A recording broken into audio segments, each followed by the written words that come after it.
بعدين ما كانش فيه بقى، قعدت ادور كتير ايه المكان الصح يعني اللي بجد اقدر ان انا ابدا منه مظبوط، يفيدني واستفاد منه وابقى حاطه رجلي على السلمه صح يعني.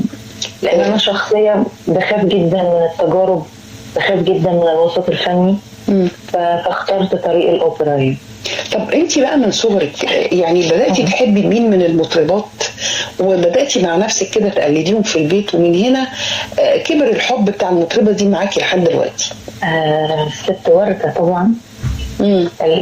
دي بقى يعني ايه، دي العشق بتاعي. لكن انا يعني انا كنت طفله غريبه شويه يعني، او مش بقى يعني انا اعتقد ان كل زميلاتي في دار الاوبرا المصريه كانوا زيي يعني.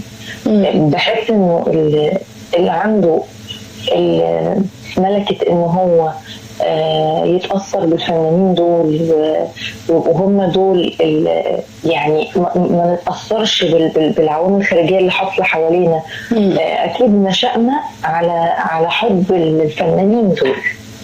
فأنا كنت من النوعية بقى، من طفلة بسمع نجاة أيظنه لكن قصادي، بسمع كل غنوة تاخد مني وقت كده في إن أنا أعيش معاها شوية، والاقي نفسي بعد كده حافظاها، ابدا اقولها لهم في سن صغير يعني 8 سنين 10 سنين.